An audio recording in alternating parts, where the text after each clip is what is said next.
पढ़दार और आप देख रहे हैं अपना प्यारा सा चैनल श्री पढ़दार एजुकेशन। ठीक है, आज का टॉपिक जो हम लेकर आए हैं वो कुलाम्स लॉ है। ठीक है, कुलाम का नियम है और ये नियम स्टार्ट करने से पहले मैं आप लोगों से रिक्वेस्ट करना चाहूंगा कि आप चैनल पर नए हैं तो चैनल को जरूर सब्सक्राइब करें। ठीक है, और साइड वाला बेल आइकन दबाना न भूलें ताकि भविष्य में जो मैं कोई भी वीडियो अपलोड करूं, ठीक है, तो उसका नोटिफिकेशन आप तक पहुंच पाए। ठीक है, कुलाम का नियम स्टार्ट कर रहे हैं उससे पहले इसमें जो एक वर्ड यूज हुआ है वो डिस्कस करेंगे हम। ठीक है, वो वर्ड है आपका बिंदु आवेश। ये बिंदु आवेश का मतलब है, बिंदु आवेश का मतलब कतई भी छोटे इस बिंदु आकार के आवेश से नहीं होता है। बिंदु आवेश का मतलब होता है कि यदि आवेश का परिमाण उनके बीच की दूरी की तुलना में काफी कम होता है, ठीक है, यानी कि आवेश का आकार साइज जो होता है, ठीक है, उनके बीच की दूरी की तुलना में काफी छोटा होता है, ठीक है, तो ये काफी कम होता है, तो उसे क्या बोला जाता है, बिंदु आवेश बोला जाता है। ठीक है, बात करते हैं कुलाम्स लॉ की। तो सन 1785 में फ्रांसीसी वैज्ञानिक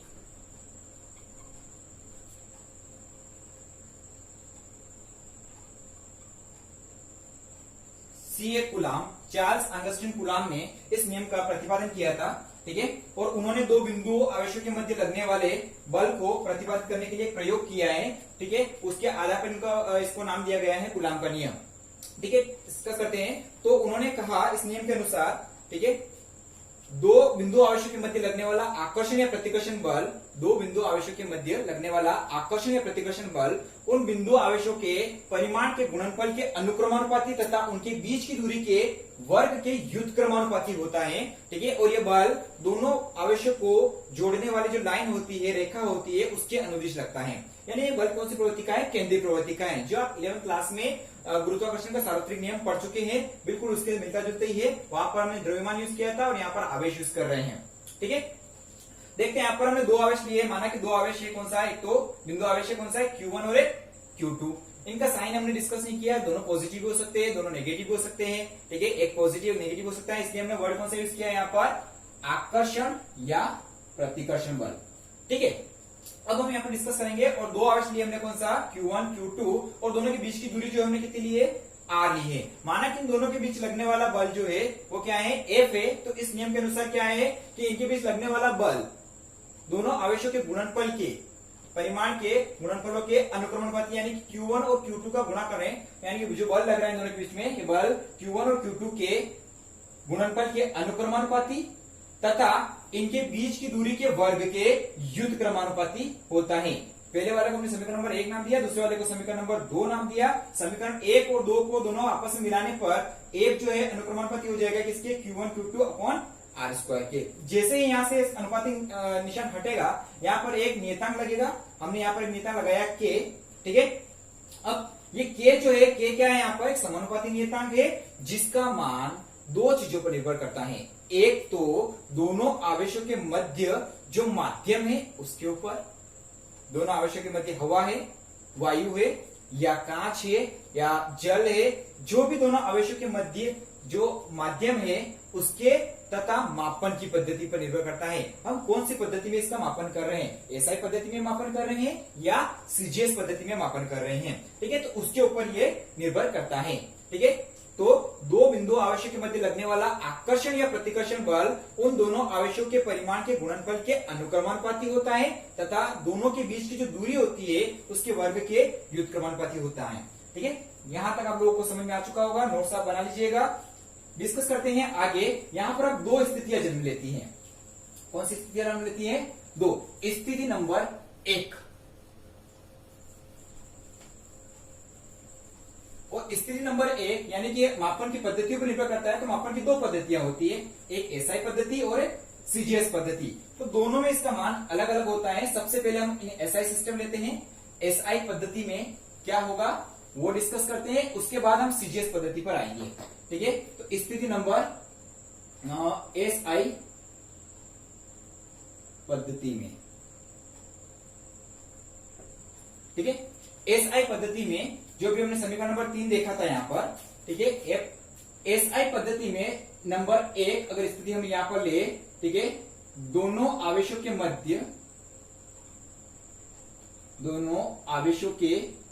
मध्य वायु या निर्वात हो।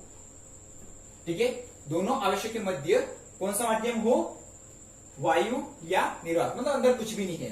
ठीक है, इस कंडीशन में, इस स्थिति में, ठीक है, यहां पर स्थिति नंबर ए दोनों इसके मध्य होता है, तो उसमें यहां पर एफ जो के होता है, ठीक है, एफ बराबर होता है वही के गुणित Q1 Q2 बटा आर स्क्वायर। ये कहां से आया?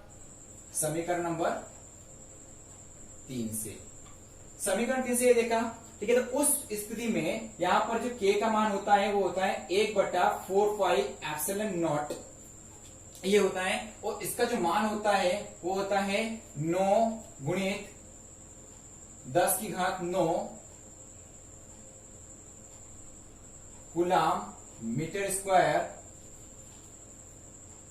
न्यूटन मीटर स्क्वायर पर कूलाम स्क्वायर। क्या मान होता है के का? 9 गुणित 10⁹ न्यूटन मीटर स्क्वायर पर कूलाम स्क्वायर, जहां पर एप्सिलॉन नॉट जो है ये क्या है? वायु या निर्वात की निरपेक्ष विद्युतशीलता। एप्सिलॉन नॉट क्या है यहां पर? वायु या निर्वात की निरपेक्ष विद्युतशीलता। ठीक है, जिसका मान होता है, एप्सिलॉन नॉट का मान होता है 8.854 इंटू 10⁻12, ठीक है, कूलाम स्क्वायर पर न्यूटन मीटर स्क्वायर। 8.84 इंटू 10⁻12 8.854 गुणित 10⁻12 कूलाम स्क्वायर पर न्यूटन मीटर स्क्वायर होता है। ठीक है, अब वायु या निर्वात की निरपेक्ष विद्युतशीलता क्या होती है? ठीक है, तो इसका मतलब जो होता है कि वायु या निर्वात अपने अंदर से कितनी विद्युत धारा जो है, कितनी विद्युत जो है अपने अंदर से होकर जाने देती है। विद्युत धारा नहीं होगी, कितनी विद्युत अपने अंदर से होकर जाने देगी। ठीक है, ये होता है, रोकेगी नहीं, जाने देगी, उसको बोला जाता है निरपेक्ष विद्युतशीलता। ठीक है, जब दोनों आवेशों के विद्युत माध्यम क्या था? ये कंडीशन नंबर ए थी, स्थिति नंबर ए, दोनों आवेशों के मध्य वायु या निर्वात हो। इसमें ही स्थिति नंबर 2 आएगी, और स्थिति नंबर 2 है यदि दोनों आवेशों के मध्य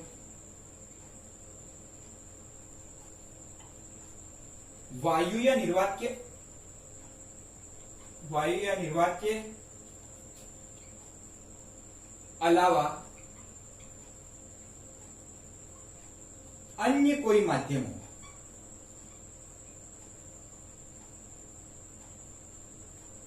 वायु निर्वात के अलावा अन्य कोई माध्यम हो, तो उस कंडीशन में जो एफ होता है आपका वो हो जाएगा, वायु निर्वात होगा तो क्या होगा? एप्सिलॉन नॉट होगा। ठीक है, इसके साथ क्या लग जाएगा? एप्सिलॉन आर भी लग जाएगा, ये मीडियम के लिए हो जाएगा, इनटू Q1 Q2 अपॉन में क्या हो जाएगा? आर स्क्वायर हो जाएगा। आई बात समझ में? ठीक है, अब यहां पर जो एप्सिलॉन आर जो है, ठीक है, वो क्या है? तो ये है माध्यम का पराविद्युतांक। क्या है यहां पर? माध्यम का पराविद्युतांक। ठीक है, इस कंडीशन में यहां पर अब ये एप्सिलॉन नॉट की वैल्यू रखने के बाद क्या हो जाएगा? यहां पर एफ बराबर कितना? इसकी वैल्यू कितनी थी पूरी? 9 into 10⁻9 into Q1 Q2 upon में क्या हो जाएगा? एप्सिलॉन आर, और यहां पर क्या हो जाएगा? R square. तो एक ये हो जाएगा। कौन सी पद्धति की बात करी हमने? एसआई पद्धति की। ये भी डिस्कस करते हैं अपन कौन सी पद्धति में? सीजीएस पद्धति में। तो यहां पर सेकंड जो है वो हम ले लेते हैं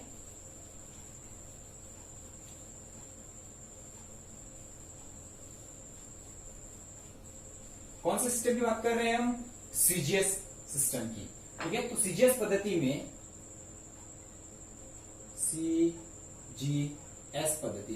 सीजीएस पद्धति में वही कंडीशन नंबर 1, ठीक है, दोनों आवेशों के मध्य वायु या निर्वात हो। ठीक है, तो उस कंडीशन में एफ बराबर समीकरण 3 से क्या आएगा, Q गुणित Q1 Q2 बटा आर स्क्वायर, कहां से आया ये, समीकरण 3 से। ठीक है, समीकरण 3 से ये आया, तो यहां पर जो है K बराबर, इस पद्धति में K बराबर क्या होता है, 1 होता है।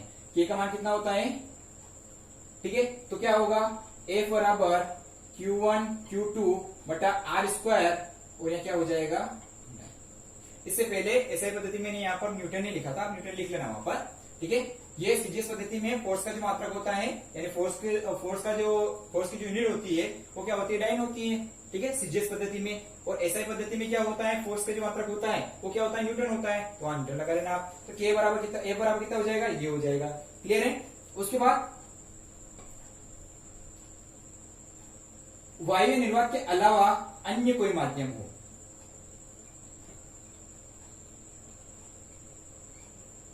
और अगर अन्य कोई माध्यम होगा, ठीक है, तो बल वो कौन रहेगा, यहाँ पर इसमें तो कितना मान था इसका, 1 था, तो क्या जाएगा 1/एप्सिलॉन r हो जाएगा गुणित Q1 Q2 बटा क्या हो जाएगा, आर स्क्वायर हो जाएगा। क्लियर है यहाँ तक। ठीक है, तो एक तो ये हो जाएगा और एक ये हो जाएगा। इस दोनों आवश्यक मध्य क्या होगा, अगर वायु निर्वात हो तो ये हो जाएगा, और अन्य कोई माध्यम होगा तो एप्सिलॉन r वो लग जाएगा। ठीक है, वही माध्यम का परावर्तनांक होता है ना, तो ये हो जाएगा। अब अगर अपन बात करें आगे,